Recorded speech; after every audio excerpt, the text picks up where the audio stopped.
Hello there. Welcome back to my channel, Snips by Kelly. I'm Kelly and I'm so glad you're here today for some quick tips on using tiny photos to tell a big story in your scrapbooking pages.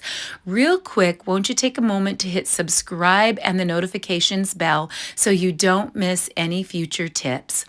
So over Christmas, I shared 50 scrapbooking layouts that were Christmas themed in a mega layout share. Now this one here received a lot of attention because I used 1 3/4 inch photos.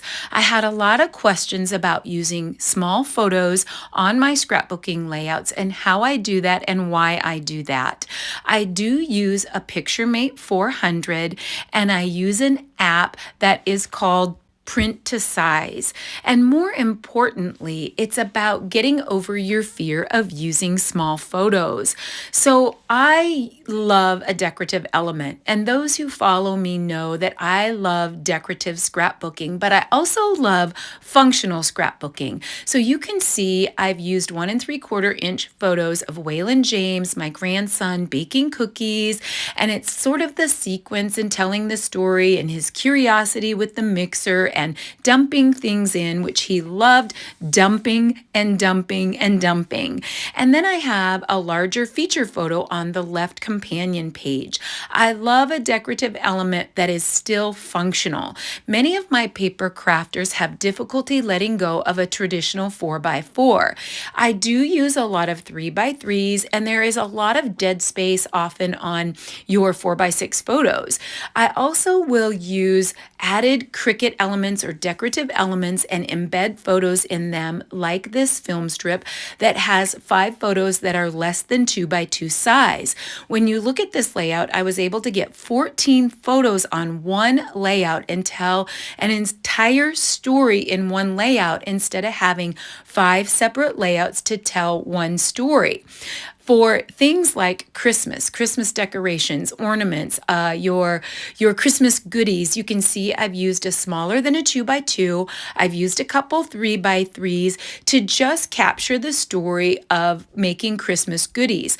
I often will use odd size photos like 2 3/4 by 3 3/4 because I want to be able to fit more photos on and more decorations on without sacrificing telling the story.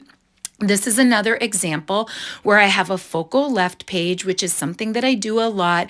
And then I believe these are a little less than 2 3/4 by 3 3/4. I think they are maybe 2.5 by 3.5, and it allows me more space for a decorative.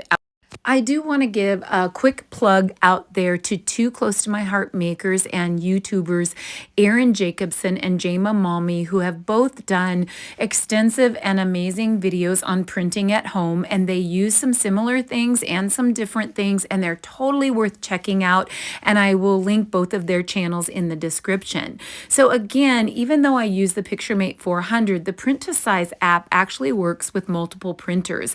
I do use the corresponding Epson photo printer paper. Of course, there's all kinds of choices. There's matte, there's gloss. You can set up your printer to 5x7 or 4x6, and you simply go to your print to size app. This is what the app looks like here. And you go to the print to size app and you have options again, 5x7 or 4x6. You can turn it very quickly and easily with the push of the button to portrait, to landscape, and you can choose all of these sizes. It's incredible how many choices you have. And I of course will use 4x6 and 5x7 the most because you can put multiple photos on a 4x6 or a 5x7. So I'm going to grab a 4x6, and again, you can put it portrait, you can put it landscape, and because I'm going to print 6 2x2 photos, that will fit perfectly on a 4x6. So I'm going to grab my 4x6 and I'm going to go into my photos by hitting the plus sign. And that's how easy it is. You simply go into your photos and you grab the photos that you want to use. Now you can go in and grab one photo at a time and resize one photo at a time and then go back in and get another photo. But I'm a little lazy. I actually grab all of my photos at once and then I just move them away. I don't mind. It's probably a little bit odd to, try to manipulate them all at once. But for me, it's easier than going back to my photos and grabbing another one. So you can see that I've grabbed 6 photos, and this is my granddaughter, Ramsey Kate, and she was simply playing peekaboo behind boxes at Christmas. And she spent like the entire day, Grandma, find me, Grandma, where am I? And there were different boxes and different decorations that she was hiding behind, and all of the photos are similar yet different. And I'm thinking, why not do a cute series where I show her covering her eyes and uncovering her eyes and hiding behind and peeking out from the side. So what I'm simply doing is using my fingers to resize the photo. You can resize the entire photo to the size that you want, or you can crop bits and pieces out of the photo and then resize it, which is very valuable if you wanted to zoom in on a face, or if you have a lot of junk in the background that you want to crop out. But it's those days of having to crop out arms and heads and little pieces to get your photo tiny enough are over, because you can simply shrink down the photo without compromising the quality of the photo, as well as without having to remove important parts.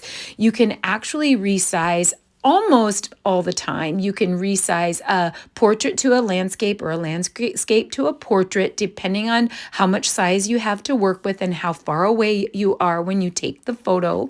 And even though I don't go into it on this video, you can, with a click of the button, you can duplicate photos.